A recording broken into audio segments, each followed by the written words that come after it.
Well, speculation is rife over just when a federal election will be held. While the starter's gun is yet to be fired, both leaders are ramping up their campaigning. Let's bring in our political editor, Andrew Clennell. Andrew, tell us, what is your crystal ball telling us about the latest on election timing?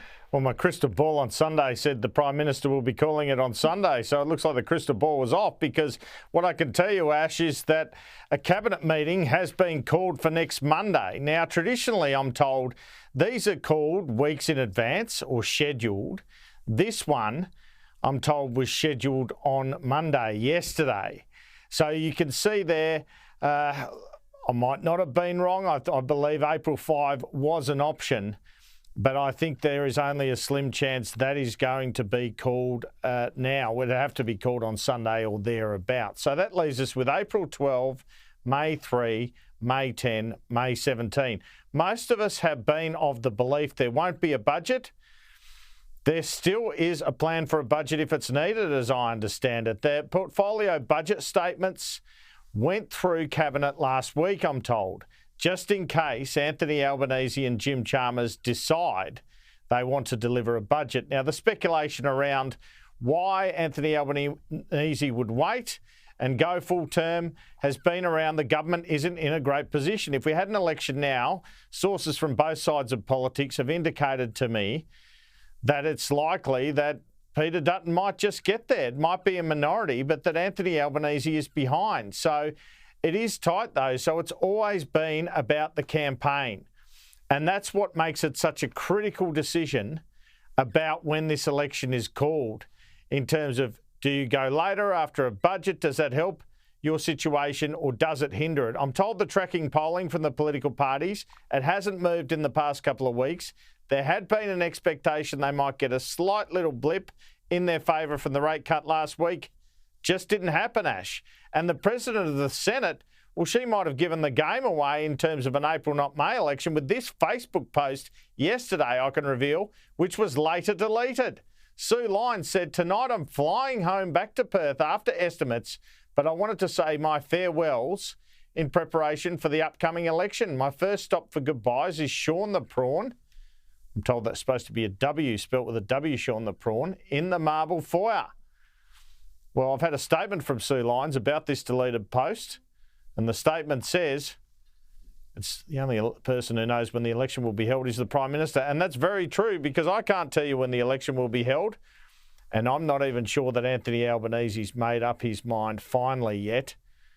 But there is the hint that there's a chance, at least, he could go absolutely full term here, Ash. Well, it's a fun guessing game for us all in the meantime, isn't it, Andrew? Not that much fun, Ash. I'm an advocate for fixed terms after this. 100%. I'm sure our planning department would be with you on that. There's plenty of journalists wondering what the next few weeks are looking like.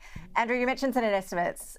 There have been some revelations, I understand, concerning the provision of more staff to the crossbench. What's that about? Well, late last night, the opposition pointed out to Special Minister of State Don Farrell that Zali Steggall, who's been after extra staff, has got herself an extra staff member ahead of perhaps crossbench negotiations over a hung parliament. Let's face it. So interesting, particularly in the light of the fact Zali Steggall and Don Farrell had a bit of a tete-a-tete in the corridor over his electoral funding bill in recent times. But here was the exchange with Senator James McGrath and Don Farrell, where he said this was a prime ministerial decision which had been made recently.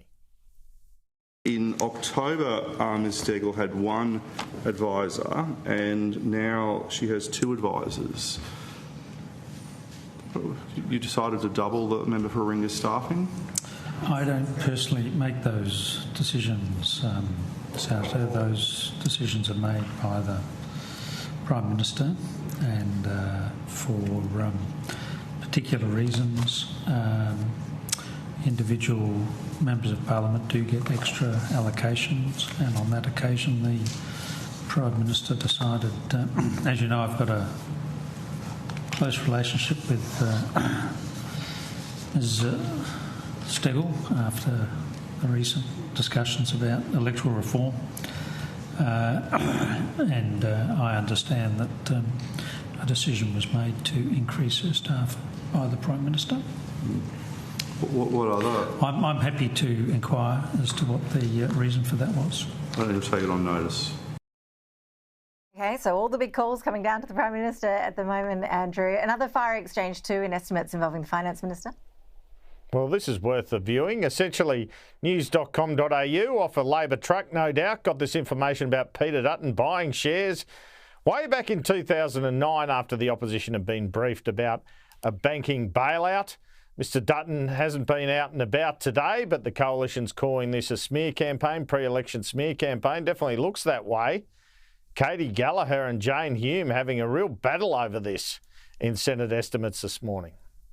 There's genuine questions to answer. Why don't you say it All you've got is outside mud. the room? This is the modern Labor I Party. got the call. All you've got is mud. You're just attacking the leader. Coward's throwing mud. Castle. Yeah. You know, we have questions. You're throwing and I mud at think Mr. Peter Dutton. Has That's all you've a lot of got. questions to Grubby. answer about So what grubby, he- Minister. You're So better was- than that, apparently. Well, it was just a coincidence, was it, that there was a lot of shares purchased the day before a bank bailout? Say it outside this room. Go What on. a coincidence. Go on. A happy coincidence, no You're using doubt, for Mr. parliamentary Dutton. privilege. You're using Coward's Coward's Castle. Castle to defame the leader that of is the grubby. opposition. I think someone who wants to be Prime Minister Very needs to grubby. answer And this is those happening on Go the on. Prime Minister's watch. Every time you mention his name, our polls go up. So Yeah. keep going. It's going to be one of the roughest, toughest campaigns because this campaign, like no other, is absolutely critical to the result in a close election. Ash, just to recap, Cabinet has been scheduled for next Monday, meaning there's probably just 4 dates the Prime Minister can choose to go to the polls now, the first of which is April 12. We'll watch and wait with patience. Andrew Clennell, thank you for the update.